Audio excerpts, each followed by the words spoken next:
आज हम current affair की क्लासेस को कंटिन्यू कर रहे हैं।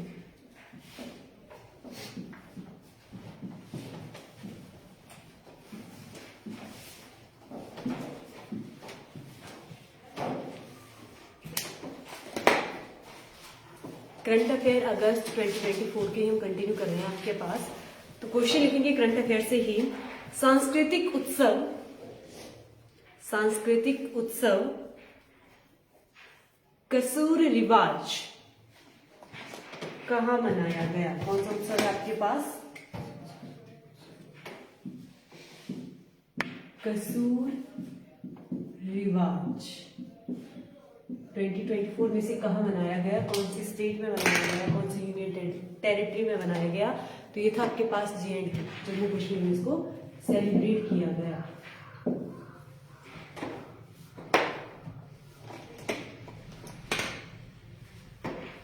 कसूर रिवाज कहाँ इसे सेलिब्रेट किया गया? क्या है आपके पास? जम्मू एंड कश्मीर स्टेट है या यूनियन टेरिटरी है? कितनी यूनियन टेरिटरी है?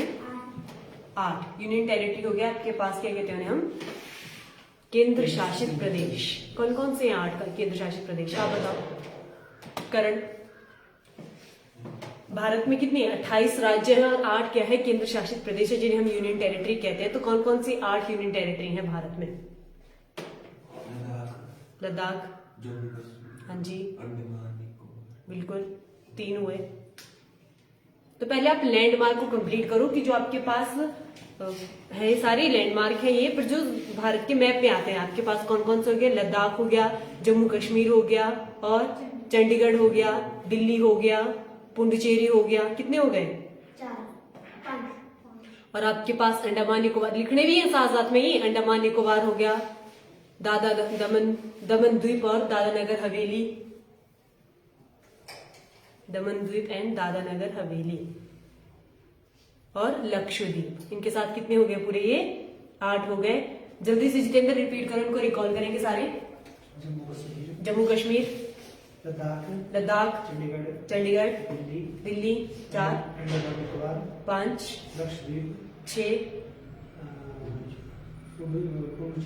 पुडुचेरी 7, दमन द्वीप एंड दादरा नगर हवेली। ये दोनों एक ही हो गए आपके पास। तो हो गए ना आपके पास 8 यूनियन टेरिटरी। तो हाल ही में आपके पास कसूर रिवाज कहाँ सेलिब्रेट किया गया? इसको जम्मू कश्मीर में इसको सेलिब्रेट किया गया। नेक्स्ट क्वेश्चन लिखेंगे आप। भारत और किस देश के बीच में मुनाल उपग्रह का परीक्षण का समझौता किया गया? हाल ही में भारत और किस देश के बीच में कौन सा उपग्रह है? मुनाल उपग्रह।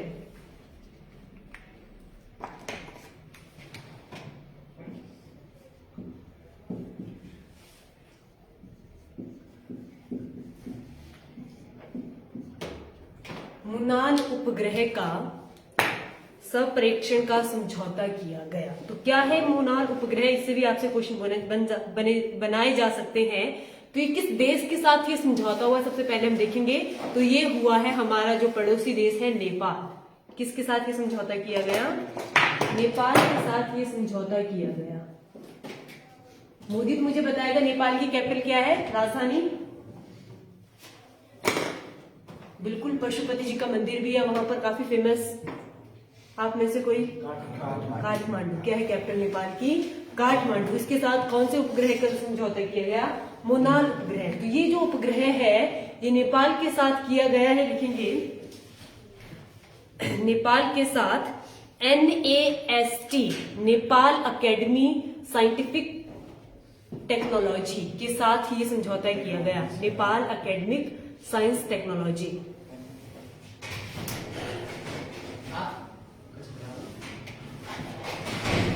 ठीक है। नेपाल की राजधानी काठमांडू। इसके साथ कौन सा उपग्रह किया गया? मुनाल उपग्रह। तो ये जो उपग्रह है ये वनस्पति के, जो पृथ्वी की वनस्पति है उसके घनत्व की जानकारी के लिए ये सैटेलाइट किया जाएगा आपके पास। इसमें समझौता हुआ है। नेक्स्ट है, किस देश ने सबसे बड़े कार्गो ड्रोन का परीक्षण किया?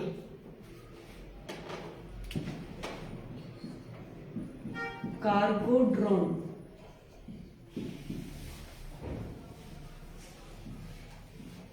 का परीक्षण। किस देश ने सबसे बड़े कार्गो ड्रोन का परीक्षण किया गया? तो कौन सी कंट्री कर सकती है? पड़ोसी देश है ये भी हमारा। और क्या बॉर्डर लाइन है भारत और चाइना की? इसका सही आंसर क्या है आपके पास? चीन ने इसका सफल परीक्षण किया गया।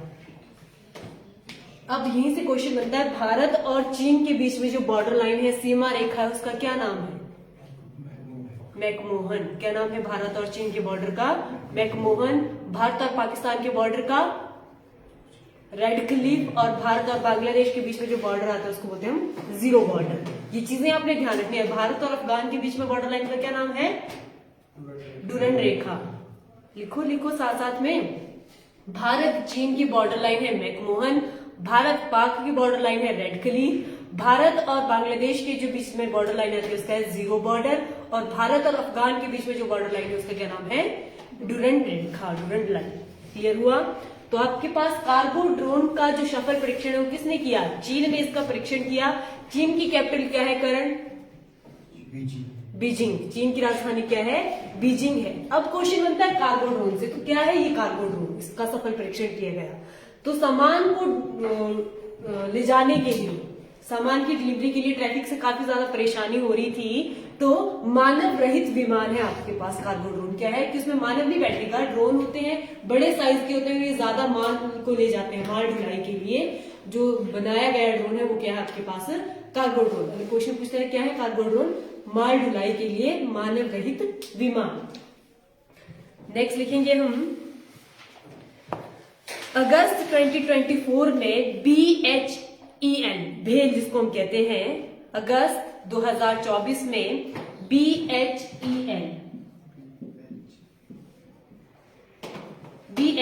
भेल ने किस राज्य में 1600 मेगावाट, किस राज्य में 1600 मेगावाट की ताप विद्युत परियोजना, 1600 मेगावाट की ताप विद्युत परियोजना किस राज्य में उनको ये मिली है? किस स्टेट में भेल जो है 1600 मेगावाट की ताप विद्युत परियोजना को लाया है या लेके आया है? किस स्टेट में ये होगी? तो ये है आपके पास झारखंड। कहाँ होगी? झारखंड में आपके पास भेल की 1600 मेगावाट की ताप परियोजना, ताप विद्युत परियोजना कहाँ मिली है इसको? ये झारखंड में ये लॉन्च कर रहे हैं इसको, झारखंड। निशा बताओ मेरे को, झारखंड की कैपिटल क्या है? रांची। क्या है? रांची है। और ये जो ताप परियोजना है ये कौन सी घाटी में है? तो यह है दामोदर घाटी। दामोदर नदी है, उसी के साथ में आपके पास कहाँ है? ये लिख लो, दामोदर घाटी। दामोदर घाटी पर ये परियोजना बनेगी, दामोदर घाटी। और दामोदर नदी कहाँ का शोक है? शोक करवाया आपको? बंगाल का शोक कौन सी नदी है? पश्चिम। हाँ क्या क्या बोलो आप जितेंद्र? दामोदर नदी किसका शोक है? बिहार का शोक है आपके पास, कोसी नदी। ठीक है, जिसे हम भारत का शोक कहते हैं। शोक क्या होता है कि जब भी कोई नदी आती है तो अपने साथ इतना फ्लड लेके आएगी कि सारा डैमेज कर जाती है, उसको हम शोक कहते हैं। ठीक है, तो मैक्सिमम किसी न किसी राज्य में कोई ना कोई नदी ऐसी रहती है। तो सबसे फेमस नदी जो सबसे ज्यादा डैमेज करती है वो कौन सी है आपकी? कोसी नदी है। वो आती है बिहार में। तभी तो मैक्सिमम बिहारी यहाँ काम करने के लिए आते हैं, क्योंकि उनके वहां पर जो है इंडस्ट्रीज एस्टेब्लिश नहीं हो पाती है। ये कितना बड़ा कुछ भी काम कर ले, नदी आएगी और अपने साथ सब कुछ ले जाएगी। ठीक है, तो ये आपके पास बिहार के भी पार्ट है। ये है अपर बिहार, जिसको कहेंगे नॉर्थ वाले बिहार में कोसी नदी बहती है। जो भारत में सबसे ज्यादा नुकसान करती है वो है कोसी नदी, वो है बिहार का शोक। और आपके पास बंगाल का शोक कौन सी नदी है?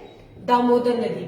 बंगाल स्टेट है आपके पास, पश्चिम बंगाल है ना स्टेट, तो वहां का शोक कौन सी नदी है? दामोदर नदी है। हिमाचल में आप रहते हो, आप मुझे बताओ हिमाचल का शोक कौन सी नदी है? नहीं पढ़ रहे। स्वा नदी, स्वा किसका शोक है? ये एचपी का शोक है स्वा नदी। गंगा शोक नहीं है, गंगा की सहायक बन सकते हैं बाद में, है ना। और स्वा किसकी सहायक है? ये सतलुज नदी की सहायक है। ठीक है, अभी हमने कर लिया। तो 1600 मेगावाट ताप जो जल सॉरी परियोजना है वो कहाँ है आपके पास? झारखंड में है। झारखंड की कैपिटल कौन क्या है? रांची। इसकी क्या है? कैपिटल है। नेक्स्ट लिखेंगे क्वेश्चन हम, उच्च शिक्षा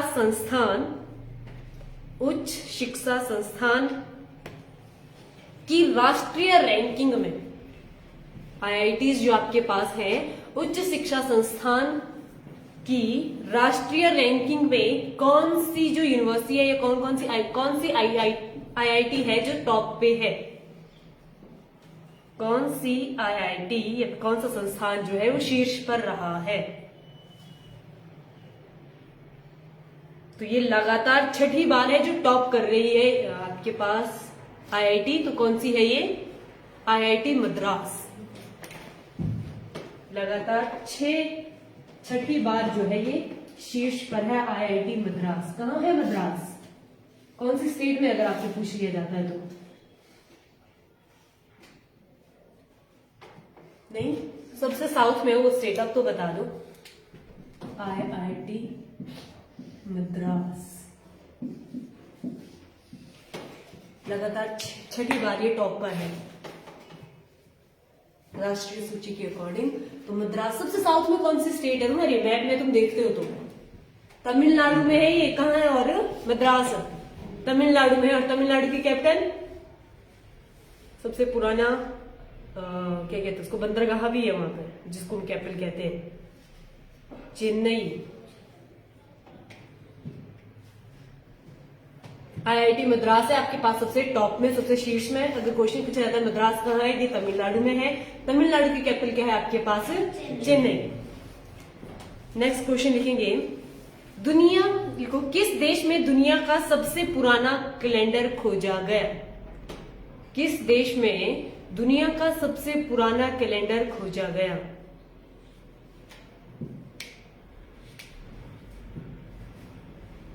तो दुनिया का सबसे पुराना कैलेंडर खोजा गया आपके पास तुर्की में। टर्की जिसको हम कहते हैं, देश है आपके पास तुर्की।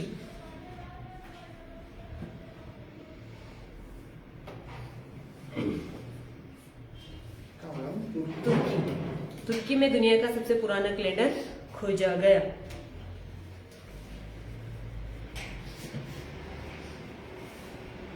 नेक्स्ट लिखेंगे, अगस्त 2024 में डीआरडीओ, अगस्त 2024 में डीआरडीओ ने लंबी दूरी के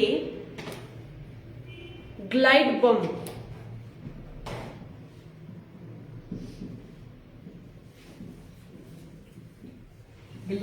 जिसका नाम है गौरव,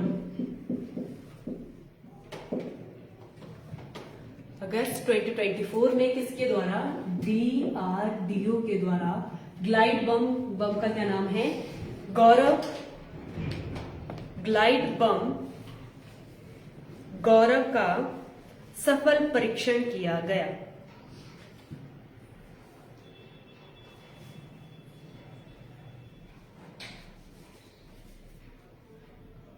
ग्लाइड बम का सफल परीक्षण किया गया। तो कहां किया इस सफल परीक्षण को उन्होंने?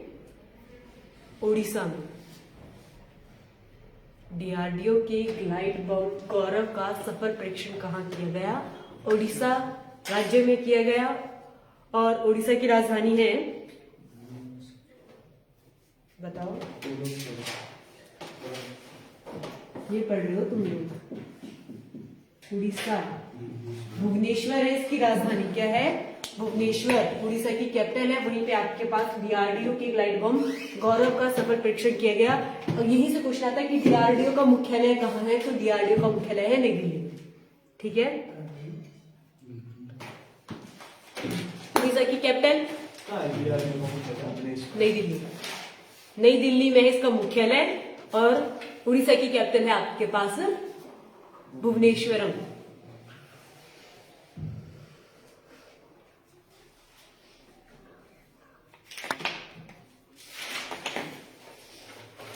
नेक्स्ट लिखेंगे, किस राज्य में प्राचीन रत्नगिरी रॉक कला को, किस राज्य में प्राचीन रत्नगिरी रॉक कला को संरक्षित स्मारक घोषित किया गया? रत्नगिरी कला को, रॉक कला को, रत्नगिरी रॉक कला को संरक्षित स्मारक घोषित किया गया।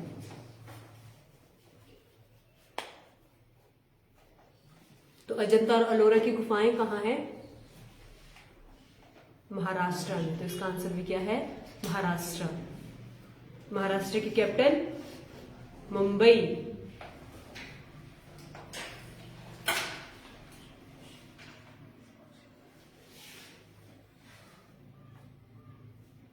लिख लिया या रिपीट करूं मैं? रत्नगिरी रॉक कला का, रत्नगिरी रॉक कला को संरक्षित स्मारक घोषित किया गया। तो कहां किया गया इसको? महाराष्ट्र में किया गया। महाराष्ट्र की रत्नगिरी कला को घोषित किया गया और यहीं पे आपके पास अजंता और अलोरा की गुफाएं भी है। अजंता और अलोरा की गुफाएं। नेक्स्ट है आपके पास, किस देश के वैज्ञानिकों ने अपशिष्ट कम करने के लिए, अपशिष्ट को कम करने के लिए प्लास्टिक खाने वाले कवक की खोज की? आपको पता है ज्यादातर प्रदूषण किसकी वजह से हो रहा है? प्लास्टिक उन्होंने बैन किया था। क्यों? क्योंकि ये क्या होता था, डिकम्पोज नहीं होता था जल्दी ना, क्योंकि इसको कोई भी ऐसा हमारे पास संगाई नहीं थी या कवक नहीं थी जो इसको फिनिश कर सकती है। तो किस देश के, तो उन्होंने ऐसा क्या कर दिया कि ऐसे कवक को बना लिया जो क्या करे, प्लास्टिक को खत्म करे, उसको डिकम्पोज करे। तो देखो, किस देश के वैज्ञानिकों ने अपशिष्ट को कम करने के लिए प्लास्टिक खाने वाली कवक को बनाया? तो वो थे आपके पास जर्मनी के साइंटिस्ट। कहां के? जर्मनी के साइंटिस्ट ने ये काम किया।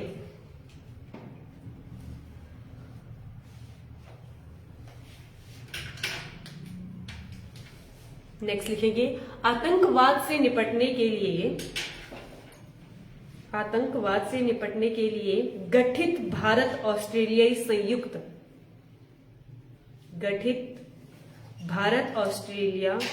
संयुक्त कार्यदल की 14वीं बैठक कहां हुई?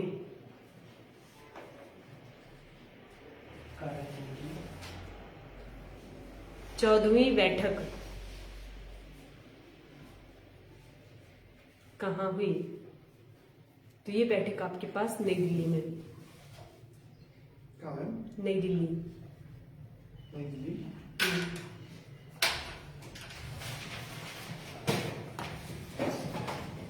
नेक्स्ट लिखेंगे आप, पारसी उत्सव या पारसी में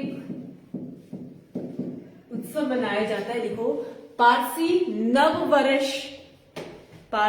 नववर्ष, जिसको हम क्या कहते हैं, नवरोज भी कहते हैं।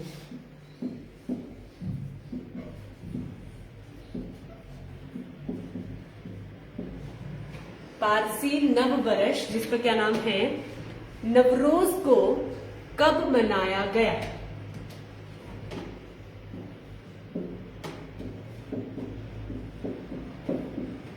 पारसी लोग हैं, पारसी आपके पास जो भी धर्म है उसके अकॉर्डिंग जो नववर्ष जिसको हम नवरोज कहते हैं उसे कब सेलिब्रेट किया गया? इंडिया में।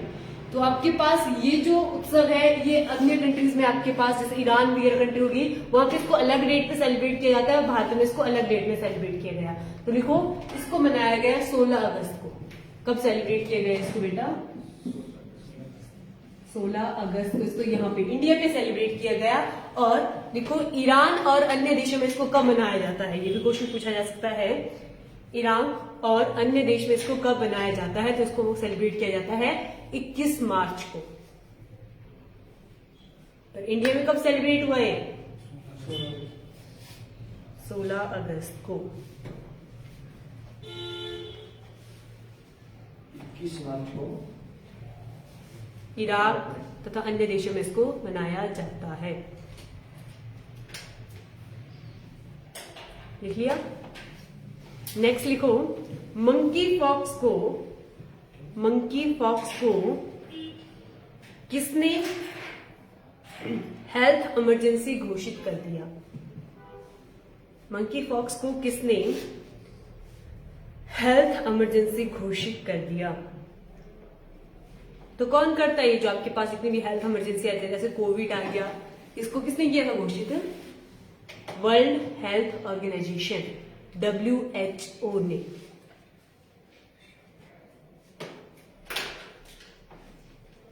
वर्ल्ड हेल्थ ऑर्गेनाइजेशन ने इसको क्या कर दिया था? नेशनल इमरजेंसी घोषित कर दिया था। नेक्स्ट क्वेश्चन लिखेंगे हम, किस देश की संवैधानिक अदालत ने, काफी न्यूज में रहा है ये, किस देश की संवैधानिक अदालत ने प्रधानमंत्री को पद से बर्खास्त किया है? संवैधानिक अदालत ने प्रधानमंत्री को पद से बर्खास्त कर दिया है।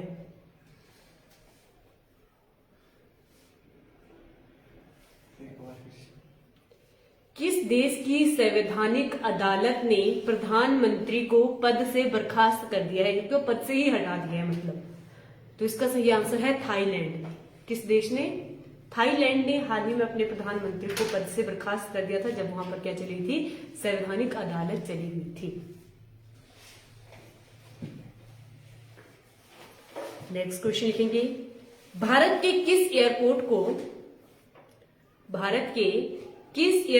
को net zero carbon emission airport का दर्जा मिला?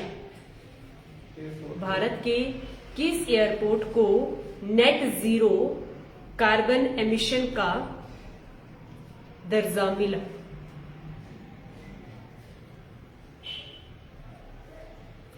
तो ये आपके पास इंदिरा गांधी इंटरनेशनल एयरपोर्ट नई Delhi, IGI Delhi airport, Indira Gandhi international airport नई दिल्ली को ये मिला। और ये एशिया का पहला नेट कार्बन एमिशन एयरपोर्ट है।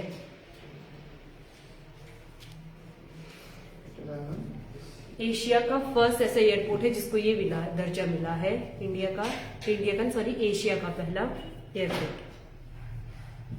नेक्स्ट लिखेंगे, संयुक्त राष्ट्र, क्या है संयुक्त राष्ट्र? यूएनओ। संयुक्त राष्ट्र में भारत का अगला राजदूत किसे नियुक्त किया गया? यूएनओ में भारत का अगला राजदूत किसे नियुक्त किया गया?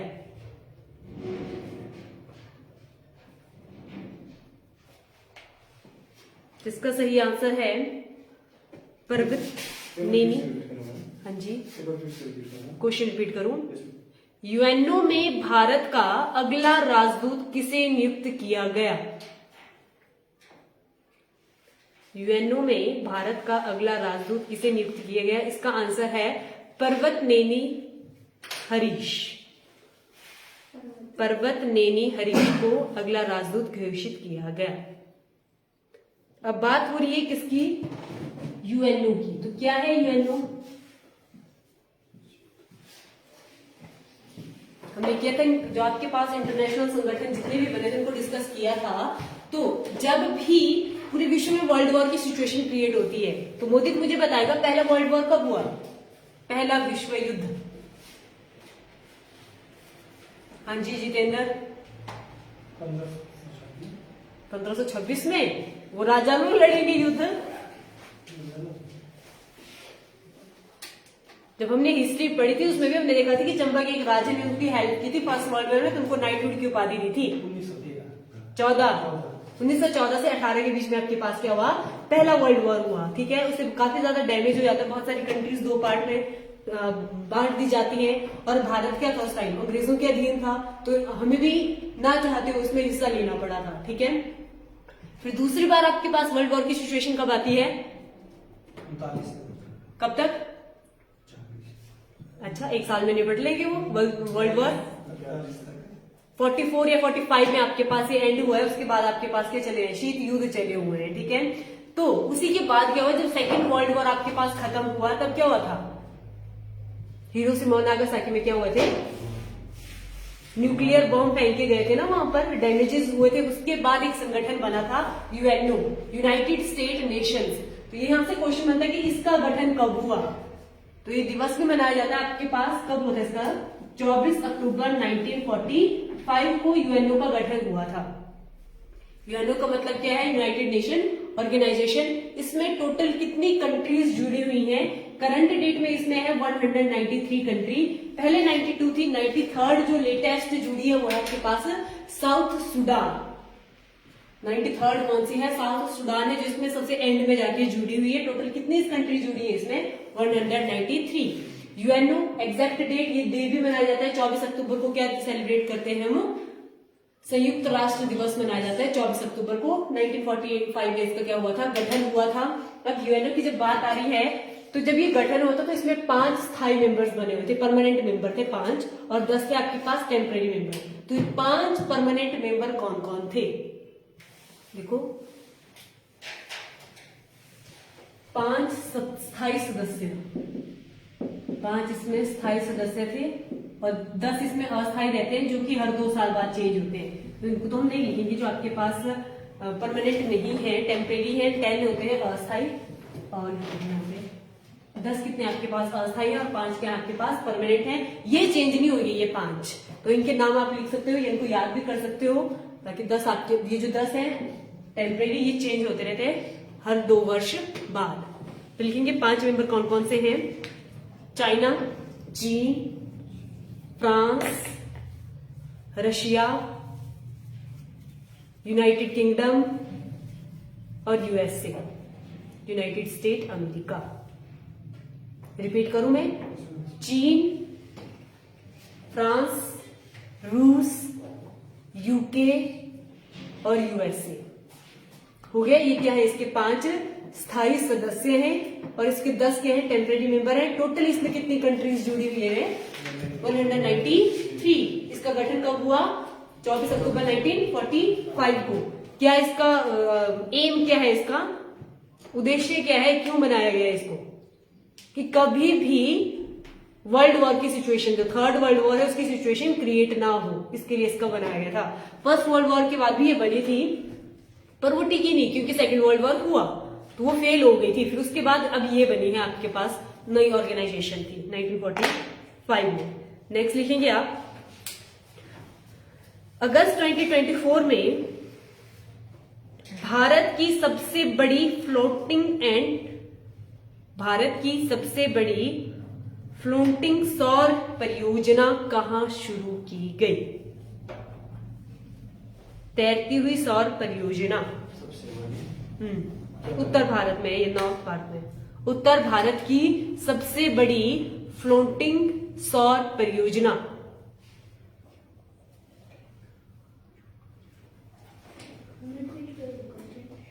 उत्तर भारत की सबसे बड़ी फ्लोटिंग सौर परियोजना, सोलर सिस्टम जो आपके पास है, वो उत्तर भारत में सबसे बड़ा कहां पर बनाया गया है 2024 में। तो ये बनाया गया है आपके पास ओमकारेश्वर में। मंदिर भी यही ओमकारेश्वर का कहां पर है, उत्तर भारत की सबसे बड़ी फ्लोटिंग सौर परियोजना। तो ये आपके पास ओमकारेश्वर, जो आपके पास कहां है, मध्य प्रदेश में है। ओमकारेश्वर में इसको लॉन्च किया गया है, मध्य प्रदेश में। क्या है मध्य प्रदेश की राजधानी, भोपाल। और भोपाल गैस त्रसादी में कौन सी गैस लीक हुई थी, आइसो।